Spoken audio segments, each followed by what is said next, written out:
Patjetër, Eminet faleminderit shumë që pranove ftesën tonë Muhabet Qarshie. Muhabet Qarshie ka konceptin që t'jemi sa më të lirë, si çdo muhabet që e bëjmë në Qarshi, me shoqëni, me familje. Kështu që besoj që fenomenin që kena me diskutu sot bashk, kena me diskutu shumë hapur edhe besoj që është diçka që e prek çdo jetë gjithë secilit, jetën tonë përditshme. Kështu që besoj që fenomenin e kreditit shpejt, dëshiroj ta kishmi nda më shumë se çka është, si funksionon, më pas të tregojmë se si po ndikon tek shoqëritë tona, edhe më pas edhe të tregojmë disa pasoja dhe këshilla në fund se si mund t'i anashkalojmë apo si mund të mbrojemi nga këto. Kështu që shumë kam menduar se si funksionojnë apo se çka janë realisht këto kredit shpejta, për shkak që kudo në përshkup shoh reklama ku shkruajnë aty që kemi kredit shpejta, vetëm një letër njoftim shumë shpejt, po çka janë kryesisht këto kredit shpejta për ata që ndoshta asnjëherë nuk janë ndeshur me këtë fenomen, edhe si funksionojnë, do kishe mujt pak më shumë ta shqyrtojsh, pak më shumë ta sqarojsh si një ekonomiste që je. Shumë faleminderit për ftesën e çmoj, se në Qarshi bëhet Muhabet Qarshie për me njerëz dashur edhe faleminderit shumë që më keni cilësuar si të tillë. Fatkeqësisht peizazhin urban të qytetit të Shkupit, të këtij qytetit bukur, po e dëmtojnë shumë gjëra. E ndërto është edhe kredia e shpejta apo filialet financiare që mundsojnë këto kredite e shpejta. Mirë po, çfarë është kjo kredi e shpejtë? Kreditë e shpejta janë kreditë që jepen vetëm me një letër njoftim për 5 minuta, një aplikacion shumë i thjeshtë, mund të bëni edhe online ose të shkoni te filiala. Sipas regjistrit qendror tregtar, 35 kompani të tilla operojnë në Maqedoni, kanë arritur një buxhet të majm ose një fitim të majm për 70 milion euro sipas statistikave të vitit 2022. Edhe është e vërtetë që janë shumë joshëse, sidomos për popullatën që janë ekonomikisht shumë të varfun, të prekun, e sidomos të rinjt, dhe edhe pse ju ofrojnë për një periudhë shumë të shkurtër, me një letër njoftim, ndonjëherë edhe hapin mundësi që të keq përdoren letër njoftimet apo dokumentet personale, kur kemi shumë raste që i raportojnë edhe nga avokati i popullit dhe nga disa avokatë të tjerë që familjarë të ndryshëm ankohen për fëmijët e tyre të cilët kanë marrë letër njoftimin pa djenin e tyre dhe kanë aplikuar për kredite të shpejta në 3-4 vende për një herë. Edhe thash, këto e rëndojnë popullin tonë, se neve jemi ekonomikisht të varfur.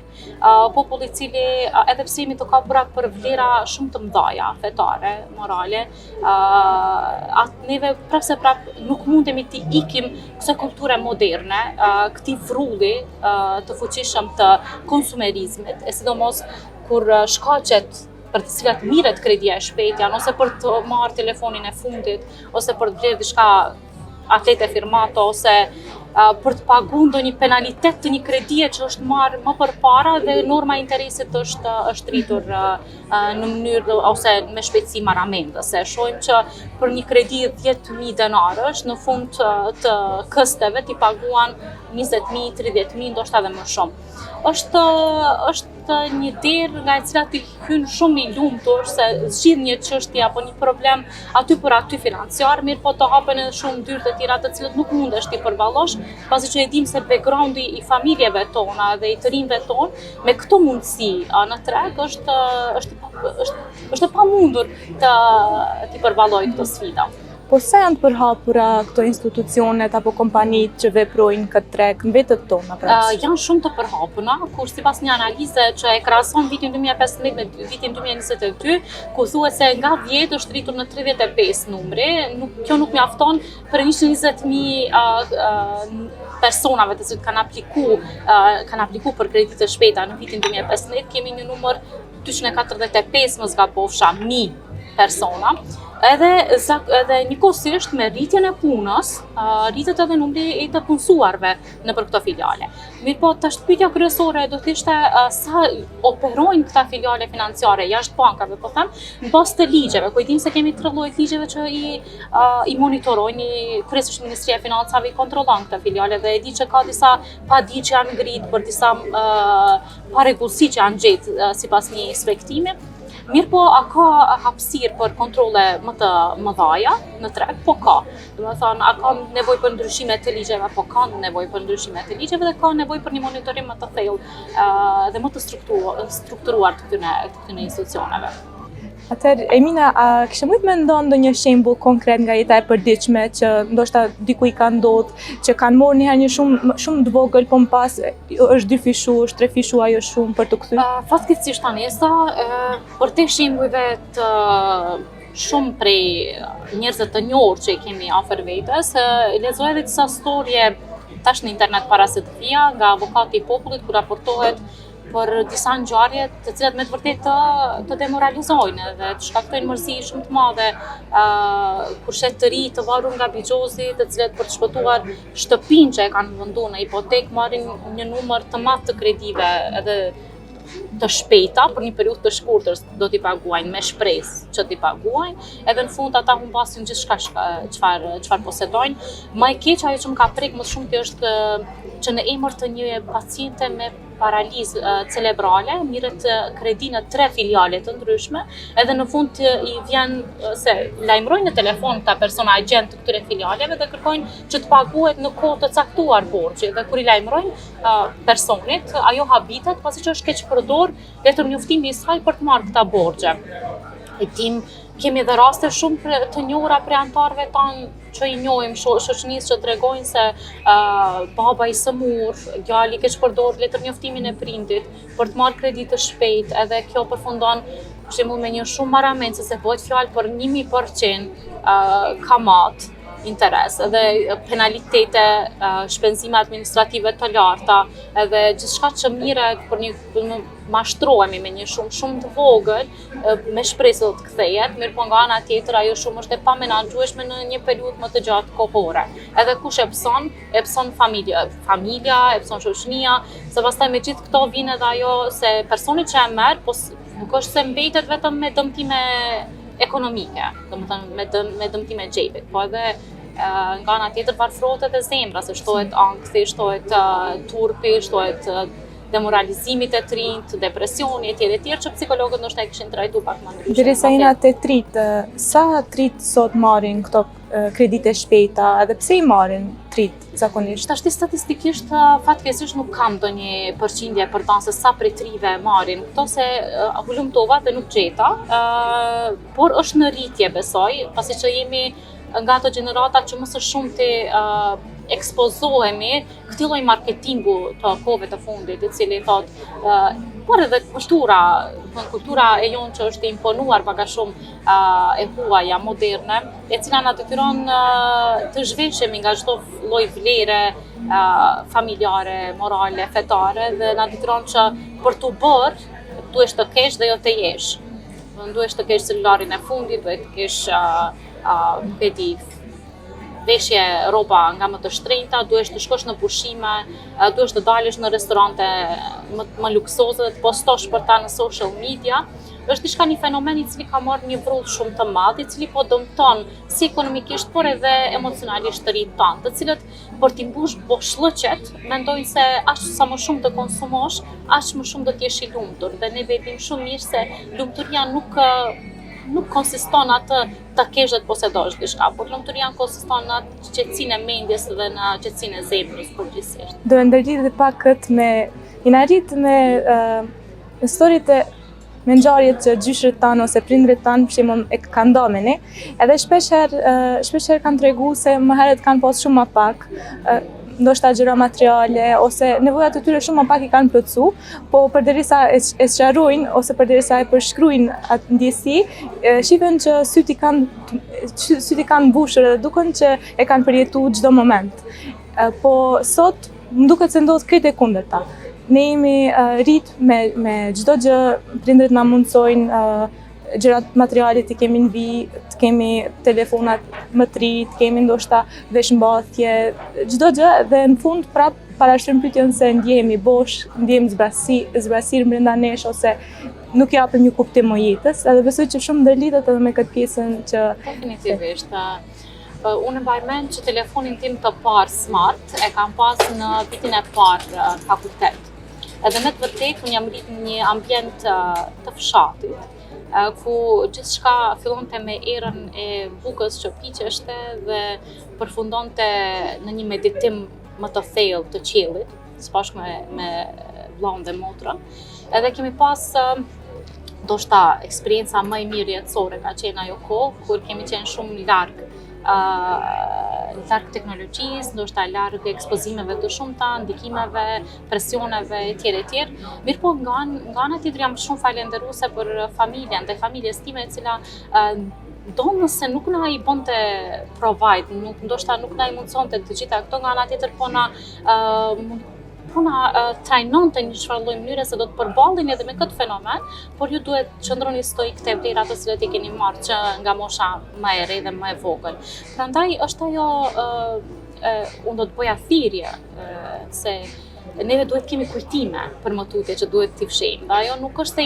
këto kujtimet dhe këto memoret nuk i mbush një memorje vogël e telefonit, apo nuk të kënaq një foto në telefon. Mirë po duhesh të kthesh mbrapa se për ta parë atë foto ti duhesh të çelësh telefonin, ndërsa për ta eksperiencuar ose për ta përpush zemrën, duhesh të kthesh një kujtimi që e ke pas shumë origjinal. Prandaj unë kërkoj që dhe i lutem gjeneratat e reja, por edhe të vjetra, të cilët vetëm se janë pjesë e kësaj kohe, të mundohen të mbjellin diçka origjinale, të bëjnë të ndjejnë dikën që është me të vërtetë i vlefshëm, edhe pa telefon, edhe pa veshmbathje të shtrenjtë, ose pa shkuar në ndonjë pushim, ose pa pas nevojë që të jemi pjesë e një rrjeti i cili na i rrit poshllëqet dhe na i humb kuptimet. Shtojmë kuptimet pak më shumë shoqërinë tonë. Atëherë Mine, çfarë do sugjerosh për na hapësh disa këshilla se si të mos bijmë prej këtyre kredive të shpejta? Fatkeqësisht, kreditet shpejta janë vetëm se kudo, ashtu siç e përmendëm në fillim të emisionit, edhe duke pasur parasysh se gjendja ekonomike, papunësia e bën të veten, ekspozimi në këtë, ashtu siç thash, në këtë periudhën e teknologjisë, si dhe të një shoqërie e cila aq sa më shumë ke, aq më shumë je, e bën të detyrueshme pak a shumë për ata për të rinjt të binë prej këtyre krediteve. Sugjerimi vetëm imi do të ishte që të krijojmë vlera, të dimë se çfarë konsumojmë dhe pse konsumojmë. Erik Fromm e thotë shumë mirë, në qoftë se ti je ajo që ke, kur ta humbasësh atë të ke çfarë je tash. Neve nuk mundemi të karakterizohemi me atë që kemi.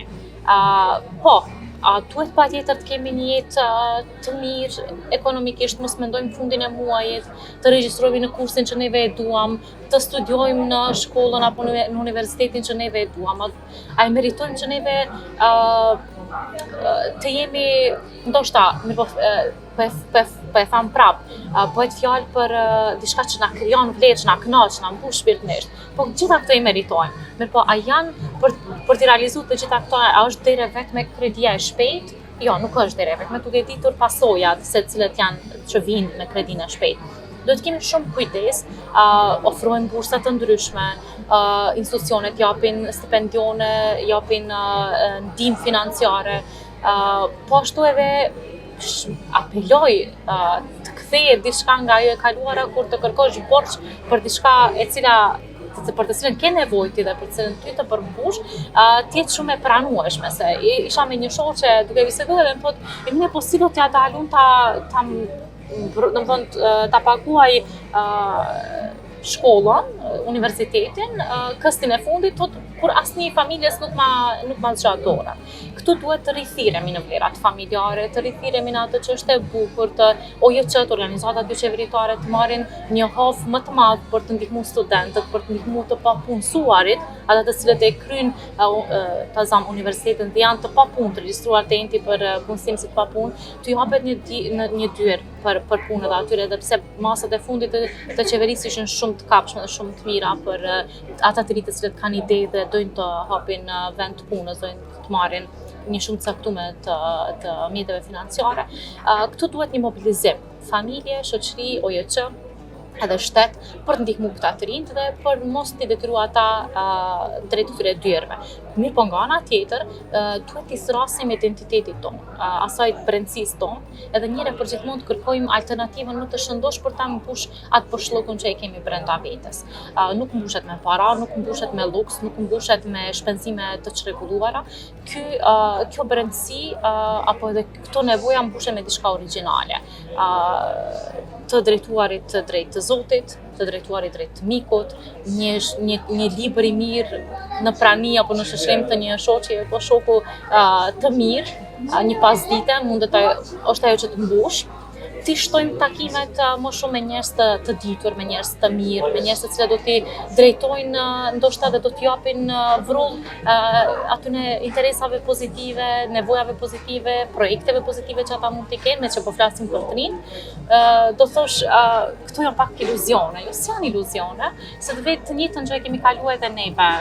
Mbajmend shkollën fillore, të mesme dhe sidomos tash në fund fakulteteve, me të vërtetë kemi hasur probleme shumë të mëdha financiare. Mirë po çdo herë përshtatësh është mundu të mbushet me diçka shumë më konkrete dhe më e shëndosh në kohë afatgjatë. Se thamë edhe folëm që këta në mënyrë afatshkurte po që janë një dyre zgjidhjes së një problemi të caktuar. Mirë po nga ana tjetër hapin shumë dyrë të problemeve tjera. Sikurse me ta dhënë një karamel, mirë po mos me të dhënë informacion ose mos me të tregu se do të prishën dhomët nga sheqeri financiar që e përmban. Për që ti ikem këtij sheqerit financiar që me të vërtetë përveç dhomëve edhe zemrat na i dëmton shumë. E për fund, çfarë do thoshe gjithëve të rinjve, sidomos ata të cilët kanë më shumë nevojë edhe ndjehen sikurse